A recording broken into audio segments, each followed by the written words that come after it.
Hey guys, welcome back. So today we're going to be talking about FHA versus conventional. So whether you're a first-time home buyer, a real estate agent, or a baby loan officer, this video is going to help you understand why we would choose one or the other. Okay. Now look, there's a lot of misconceptions about both products. A lot of people assume that you can only do FHA if you're putting down less than 20%. That is incorrect. So very important, if you guys have a pen and a piece of paper, honestly, it doesn't hurt, guys. We're going to be talking about conventional conforming loans. As I filmed this in 2022, that is loans that are under 726,200. Okay, we're not talking about LA, we're not talking about Manhattan today. We'll do that another day. We'll do conforming high balance. We're just doing your basic conforming that's all over the United States except for those super high cost areas, okay? And we're going to be talking about FHA. That's right, FHA. Okay. Do I have a preference? It depends. It depends on what you're trying to accomplish, and it depends on what your individual scenario is. One of these loans is not better all the time than the other, okay? So first of all, let's talk about lowest down payment. Most people are gonna go FHA. If you're a first-time home buyer with conventional, you can do 3% down, whereas FHA is 3.5% down. Now look, guys, we're talking about the basic programs of both of these. We are not talking about down payment assistance or grants. These are the basic programs, okay? So FHA 3.5% down, conventional 3% down, okay? Now the next thing we hear is, well, what about credit scores? Okay, and look, this can vary based on lender. Conventional, you see it pretty consistent across the industry, 620 or higher, okay? FHA, right now, we are 550 or higher, but lenders vary. So you'll see some that will only do above 580. You'll see some that are only do above 600, you know, but if your credit score is under 620, you're going there, okay? Unless you're a veteran. If you're a veteran, guys, you should just be watching all my VA videos because that is a different world and it's magical. Stay away from these two if you're a veteran, okay? But you're not a veteran. So under 620 credit score, we're going to FHA land. Now, where else do they differ? Debt to income. That's right. So debt to income, if you guys aren't familiar with it, after you watch this video, search my channel. I've done multiple videos on it over the years. So just search debt to income. You'll see a couple come up. So with conventional, the max debt to income is about 50%. Okay. And it varies based on your overall credit profile, you know, how much your front end debt to income ratio is. There's factors, but let's just say about 50%. Okay. FHA is going to let you go up to about 55. So if you're pushing up for a house that's more expensive, you know, then what you can do here, you're going to go there. Okay. But if your debt to income's like 30, 35, 40%, I'm generally going here. Okay. So what else? 2 units. Okay, so let's say you're a first-time home buyer and you're like, Jen, I want a 2-unit property, meaning you're going to live in 1 unit and you're going to rent out the other. Okay, would I do 3% conventional? No, that's not a product. I would do 3.5% FHA. Okay, so we're going to go over to FHA if we're doing a 2-unit as a first-time home buyer, and we only want to do 3.5% down. Now, in reality, you don't even have to be a first-time home buyer with FHA. Nope. So I shouldn't have even said first-time home buyer there. That's one of those misconceptions and myths that we're constantly saying. FHA, you do not have to be a first-time home buyer. You can own other properties. You can't have other FHA properties without, you know, there's like one exception where you could have another FHA property, but it's rare. But if you have a couple other houses and you want to use FHA now and you haven't used it, cool, we can do that with FHA, okay? Conventional, as many loans as you want, but look, the 3% is really for first-time home buyers. After you're not a first-time home buyer, it's going to flip to 5% down, okay? So that's another difference, you know, if you're buying your second house and you're like, shoot, I only have, you know, 3.5%, I can't do the 5%, then we're going to end up in FHA land again, okay? So let's talk about how I handle applications when they come in. And look, Lenders handle this differently. So if you say to a lender, I just want the lowest payment no matter what, they may just go over here without really talking to you about why, okay? I'm generally gonna ignore that you said that, I know, and I'm gonna go over here and see if you qualify, and then if you do, we're gonna talk about this, and we'll talk about why we're not doing this. So look, here's the deal. Are interest rates with FHA lower than conventional? Depends. So if we're talking about, there's a couple first-time homebuyer programs right now where if you make under the area median income, conventional has some slamming good rates on those. And those are going to beat FHA. Okay, but not everybody qualifies for those programs because their income may be above the median income. Okay, so are the rates, if you're above these special programs, so much more than FHA? It's not dramatic. They are higher though, okay? Very important. However, when you are buying a house with FHA, FHA collects an upfront premium of 1.75% of the loan amount that gets financed into the loan, okay? So let's say you're buying a $100,000 house. With FHA, you're gonna be paying 1.75% on the loan amount. Conventional, you're not, okay?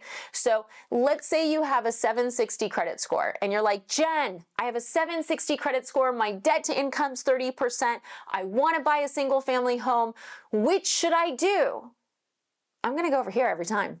And the reason is that this doesn't have that upfront cost of 1.75%.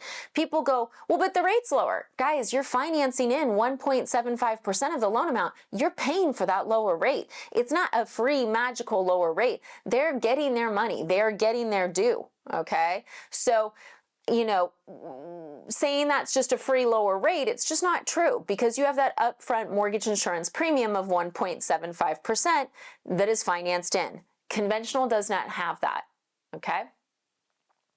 Second thing is mortgage insurance. Now look, you go, okay, well, which one has the cheapest mortgage insurance? Because you've just told me that sometimes conventional has lower rates, but sometimes FHA has lower rates, and it depends. So what about mortgage insurance? Is one of them always lower? Nope. I know, guys, sorry, I'm laughing because it's like, I know as first-time home buyers or real estate agents or new loan officers, you guys want definitives. And what I can tell you after, doing this for 15 years, doing hundreds and hundreds of transactions every single year, you really have to look at each individual person's scenario to see what the math's gonna look like. So, credit scores over 700, generally, the mortgage insurance is going to be cheaper with conventional than with FHA. If your credit score is 620 to 700, the mortgage insurance is generally going to be cheaper with FHA, okay? So it's going to depend. Now, what's my general thoughts on how I handle files? So let's say your file comes in to my team. The first thing we're gonna do is we're gonna structure it, we're gonna see where you're at. Now, if your debt to income is under 50%, we're gonna be looking at conventional. Honestly, we look at conventional no matter what. We just bring your debt to income down to below 50%. So, conventional is gonna cap you at that 50. Honestly, going up to 55 or even above in some circumstances, there's a lot of danger with it. And it's not as much danger to us because, personally, is it going to affect me if you default on your loan? No. Is it good for society? Not really. What I care more about is how's your life going to be, right? When you wake up every morning, how are you going to feel about how much money you have? How are you going to feel when you come home at night? Are you gonna come home and be like, hell yeah, I'm home, I'm gonna chill, I'm gonna watch my Netflix? Or are you gonna be like, oh my God, I gotta get a second job, I can't afford this, I canceled Netflix, I've stared at this wall, I don't know what to do, I can't believe I bought this, right? It happens, guys. Being house poor is a thing. most lenders do not talk to you about your debt to income, which to me is just crazy. So FHA, you can definitely push up into those higher debt to incomes. I do not let buyers go into those higher debt to incomes without a conversation about it. You know, if for instance, there's someone that's giving them money, like let's say they're married, but we can't have their partner on the loan for some reason, you know, going to that higher debt to income may make sense. Okay, but beyond that, if it's all on you and you're pushing 55, your life is not going to be fun. It's that simple. Unless there's some sort of income that we're not using, you are going to be house poor. It's really that simple. So look, in either case, like, do I love pushing up to 50? You know, it's up to you guys what you want to do. I always want to go over payments. So we start off over in conventional land. The reason that you would end up FHA if you were working with me would be if, you know, I can't get you through conventional because of credit. Sometimes what we'll see is with the lower scores, even though conventional allows for a 620, getting a 3% through with a 620, 640, 660, it may not go through. That may kick us over to FHA because what's happening is the computer is doing desktop underwriting to assess risk. So if you have some hiccups or some bumps in your credit history, you may not qualify for conventional. Even though you have the credit score that's allowable, it doesn't mean the computer's going to like it. So a lot of times the reasons why some of our clients will end up doing FHA is because they have a hiccup in their credit history that's making it so that we can't get that conventional 3% program to work. That simple. The other one I already talked about, 2 units. If you're trying to buy a 2 unit with the lowest down payment, I'm going to go FHA every single time. Debt to income's the third reason. So, you know, if your debt to income's too high for conventional and you're saying, Jen, it's the only way I can get a house, I've done a budget, it's going to work. Okay, we'll go to FHA. Those are really the only reasons, you know, we would be looking at FHA. If you're a 760 buyer with a 30% debt to income, and you're buying a single family home, there is no reason to do FHA, period. You're gonna pay more in mortgage insurance, you're gonna pay an upfront funding fee of 1.75%, and with FHA, if you're doing the low down payment, it's mortgage insurance for the life of the loan or until you refinance into conventional. So, you know, a lot of lenders don't talk about this stuff. They just go, oh yeah, FHA, let's do it. Sometimes it's just ignorance.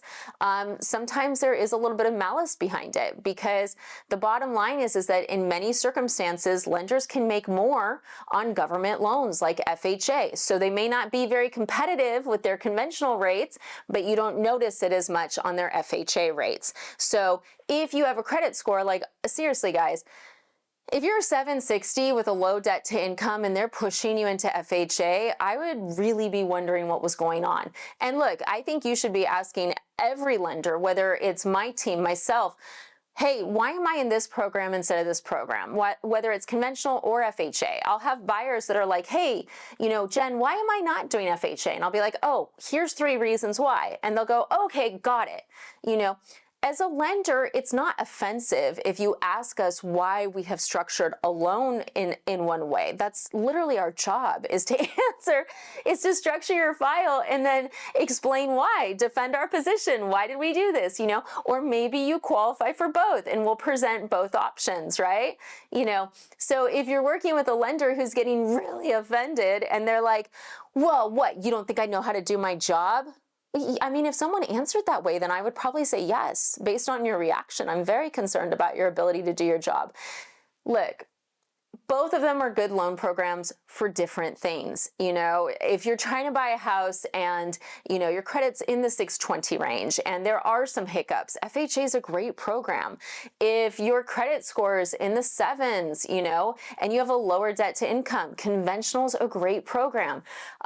One more thing that you guys need to know about the differences between these two, okay? So if you're married and you're like, Jennifer, I do not want my spouse on this loan. I want nothing to do with their BS debt, right? Anyone know anyone like that? Or you have a friend like that? We all do, right? Someone always has a naughty spouse that's just been out there buying way too much shit. Anyways, so if you're trying to make sure that that spouse is not taken into consideration, you need to look up right now if you're in a community property state. Yes. So if you're like, you know, the two biggest examples of community property states is Texas and California. So Texas and California, if you're doing a conventional loan and it's just in your name and your spouse isn't on it, I do not care about their debt. They still have to sign off, but I do not care about them, okay, in terms of their debt. Maybe they're a lovely person. FHA, I got to run their credit and hit you with their debt. Yes. So we'll see that a lot. We'll see like where, you know, they want to go FHA because of debt to income because they can't put the spouse on because they have terrible credit. And then it's a community property state. So even though they're not on, it still just kills the deal. So if you have that spouse with so much debt and you're trying to avoid it, FHA is not the right option in a community property state because we have to run their credit, even if they're not on the loan, and hit you with their debt without giving you the benefit of their income. It is brutal, guys. And if you're like, Jen, I'm in California and I'm approved for FHA and they didn't run my spouse's credit, that's because you're working with a bad lender, guys, and they haven't figured that rule out and they're going to get you underwriting. So community property states, FHA loans, okay, they're going to be running that spouse's credit even if they're not on the loan. Yep. Conventional, they don't. So look, I just wanted to do a short video about this just to give you kind of like why we would do one or over the other. They're both great loan programs. You want people who are using them the best for your situation. There's no one right answer. It depends on your specific situation and housing goals. So look, as always, I am licensed in 48 states to do mortgages, everywhere but Utah and Rhode Island. Anything you guys need, reach out. We have a calendar where you can ask questions. If some of this was confusing, just get on the calendar. Alyssa and Sandy, literally, I hired them, guys, just to support you with answering questions. And if you're like, oh, but it might be stupid, we don't care if it's a stupid question. There aren't, like, the fact that you're reaching out and asking is one step closer to you accomplishing your housing goal. So just get on the calendar, ask them the questions. If you're ready to go, fill out an app. But look, we're here to support you. That's my rationale on FHA versus conventional.